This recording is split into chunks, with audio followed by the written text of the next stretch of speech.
اعوذ باللہ السمیع العلیم من الشیطان الرجیم بسم اللہ الرحمن الرحیم۔ سورہ حج کے تیسرے رکوع میں اللہ فرماتے ہیں کہ ایمان والوں کو انعامات سے نوازا جائے گا اور جنت ان کا دائمی ٹھکانہ ہوگا، اور وہ منکرین جو مسلمانوں کو مسجد الحرام جانے سے روکتے ہیں انہیں دردناک عذاب دیا جائے گا۔ پھر سورہ حج کے چوتھے رکوع میں اللہ فرماتے ہیں کہ اللہ نے ابراہیم علیہ السلام کو حکم دیا کہ وہ اس جگہ بیت اللہ بنائے جس میں اللہ کے سوا کسی کی عبادت نہ ہوگی، اور اسے پاک رکھا جائے۔ طواف، رکوع اور سجدہ کرنے والوں کے لیے، اور لوگوں کو اس بیت اللہ کے حج کے لیے پکاریں، وہ قربانی دیں اور اس بیت اللہ کا طواف کریں۔ پھر اللہ فرماتے ہیں کہ اللہ کی عبادت کرو، جھوٹ سے بچ جاؤ، دوسروں کو دھوکہ نہ دو اور شرک نہ کرو، بے شک شرک جو ہے وہ تباہ کن گناہ ہے۔ وآخر دعوانا الحمدللہ رب العالمین۔ آج بات چل نکلی پنجاب رینٹڈ پریمسز ایکٹ 2009 پہ بحث کرتے کسی دوست کے ساتھ، اور بات جا ٹھہری دو ایشوز کے گرد۔ وہ یہ تھی کہ عام طور پہ ایسے ہوتا ہے کہ ہم لوگ جب رینٹ پہ لینڈ لارڈ سے کوئی پریمسز لیتے ہیں تو وہ بعض اوقات پرابلمس کریٹ کرنے کے لیے اس پریمسز کی جو سہولیات ہوتی ہیں، امینٹیز ہوتی ہیں، کوئی ایزمنٹس ہوتی ہیں، ان کو وہ ان یوٹیلیٹیز، امینٹیز یا ایزمنٹس کو وہ ڈسکنیکٹ کرنے کی کوشش کرتا ہے۔ بعض اوقات وہ بجلی کی تار نکال دیتا ہے، بعض اوقات وہ سوئی گیس کا پائپ نکال دیتا ہے، بعض اوقات لینڈ لارڈ جو ہے وہ ایزمنٹ کا کوئی رستہ ہے تو وہ بند کر دیتا ہے۔ اس ایشو کو پنجاب رینٹڈ پریمسز ایکٹ 2009 کی سیکشن 12 سب سیکشن 4 کلاز اے کے اندر اس بات کو اس طرح سے انٹرپریٹ کر دیا گیا کہ مالک جائیداد کو قطعی صورت یہ حق حاصل نہیں ہے کہ وہ رینٹڈ پریمسز کے اندر کرایہ دار کی رضامندی کے بغیر اس پریمسز سے منسلک جو سہولیات ہیں، جو امینٹیز ہیں، جو ایزمنٹس، حقوق آسائش ہیں، ان کو وہ منقطع کر دے، ماں سوائے اس بات کے کہ جب مرمت جائیداد یا میونسپل کارپوریشن یا ٹاؤن کمیٹی کے لیے کوئی آرڈر آ گیا ہے تو پھر اس کی تکمیل کے لیے وہ اگر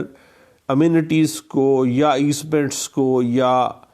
یوٹیلیٹیز کو ڈسکنیکٹ کر رہا ہے تو پھر وہ حق حاصل ہے کہ وہ کر رہا ہے۔ لیکن اگر اس نے جان بوجھ کر اور بغیر کسی سفیشینٹ ریزن کے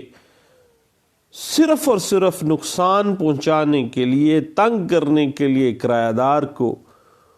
اس پریمسز سے منسلکہ جو سہولیات ہیں ان سے محروم کر دیا ہے، تو دین کرایہ دار کے پاس سیکشن 12 سب سیکشن 4 کلاز اے پنجاب رینٹڈ پریمسز ایکٹ 2009 یہ حق حاصل ہے کہ وہ رینٹ ٹریبیونل کو ایک اپلیکیشن دے گا، درخواست بحالی کمیونٹیز کی، یوٹیلیٹیز کی یا ایزمنٹس کی ریسٹوریشن کی وہ اپلیکیشن دے گا۔ اور رینٹ ٹریبیونل جو ہے وہ اس کی داد رسی کرے گا. اور اس کا اگر کنیکشن کاٹ دیا گیا ہے تو اس کنیکشن کی بحالی کرائے گا. اگر کوئی امینٹیز یا یوٹیلیٹیز یا ایزمنٹس کا کوئی حق اس کا منقطع کیا گیا ہے تو اس کو بحال کروائے گا. مثلا ایزمنٹ میں اگر کوئی رستے کا استعمال ہے، چھت کا استعمال ہے، تو پھر کرایہ دار اس کی بحالی کے لیے اس ایزمنٹ کی جس سے اس کو منقطع کیا گیا ہے وہ سیکشن 12 سب سیکشن 4 کلاز اے کے تحت حق حاصل رکھتا ہے اس کے پاس کہ وہ درخواست رینٹ ٹریبیونل کو دے گا بحالی کنیکشن کے حوالے سے. اور جب آپ وہ اپلیکیشن دیں گے رینٹ ٹریبیونل میں تو یہ آپ نے لازمی مینشن کرنا ہے کہ جو ٹیننسی ایگریمنٹ جس وقت ہوا تھا وہاں اس کے اندر کون کون سی امینٹیز، یوٹیلیٹیز اور ایزمنٹس کا ذکر ہوا تھا جن کی بنا پر وہ ٹیننسی ایگریمنٹ جو ہے وہ معرض وجود میں آیا تھا، اور کس تاریخ سے، کتنے عرصہ سے اس مالک مکان نے یا مالک اس رینٹڈ پریمسز کے مالک نے کتنے عرصے سے اس کی وہ امینٹیز کو یا یوٹیلیٹیز کو یا اس کے حق کے آسائش کو منقطع کیا ہوا ہے. اور اس کا یہ عمل بدنیتی پر مبنی ہے اور فوری بحالی جو ہے وہ قرین انصاف ہے. تو آپ نے اپلیکیشن دینی ہے اور بحالی کنیکشن، بحالی ادر یوٹیلیٹیز یا بحالی کوئی ایزمنٹ رائٹ، کوئی بھی چھت کا استعمال ہے، رستے کا استعمال ہے، تو جب آپ اپلیکیشن دیں گے تو اس پہ 2 روپے کا ٹکٹ لگائیں گے، کیونکہ آپ کو پتہ ہے کہ article 1B schedule 2 court fee act جو ہے اس پہ اپلائی ہوتے ہوئے 2 روپے کا کورٹ فیس لگے گا. اور بحالی سہولیات کی جو اپلیکیشن آپ نے رینٹ ٹریبیونل کو دینی ہے اس کی کوئی لیمٹ مقرر نہیں ہے. جب بھی آپ کا کوئی سہولت اس نے مالک مکان نے، مالک جائیداد نے ڈسکنیکٹ کی ہے، آپ نے فوری طور پر ایز سون ایز پاسبل اس کی خلاف آپ نے آ جانا ہے اور اس کو اپنے ایزمنٹ کو، یوٹیلیٹیز کو آپ نے بحال کروانا ہے. اس کے بعد ایک اور بڑا اہم ایشو جو سامنے آتا ہے ہمارے ہاں وہ ہوتا ہے کہ بعض اوقات مالک جائیداد جو ہے وہ کرائے پر دی جانے والی جائیداد کی مرمت ہی نہیں کرواتا. وہ اتنی خستہ حال ہو جاتی ہے کہ وہ ہیبیٹیبل کنڈیشن میں نہیں رہتی، وہ بڑی گندی حالت میں چلی جاتی ہے. اب جب مالک مکان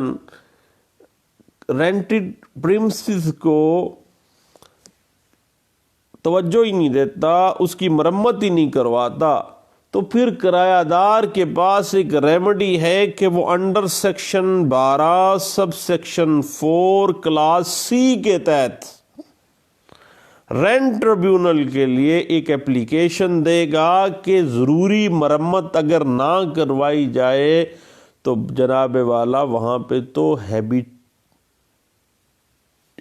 بھی ایشوز میں چلی جاتی ہے، وہاں پہ زندگی جو ہے ویسے ہی خطرے میں چلی جاتی ہے. اس کی تو حالت رہنے کے قابل ہی رینٹڈ پریمسز کی نہیں ہے اور یہ مرمت کروانا ہی نہیں چاہتا، مجھے تنگ کر رہا ہے. تو رینٹ ٹریبیونل فوری ضروری کارروائی کے بعد اجازت تعمیر دے سکتا ہے. کرایہ دار جو ہے اپنی جیب سے اپنے خرچ پہ وہ مرمت کروائے گا، ریپیرنگ کنسٹرکشن کروائے گا،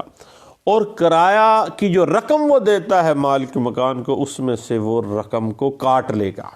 مثلا 10,000 روپیہ اگر وہ پر منتھ رینٹ دے رہا ہے اور اس کی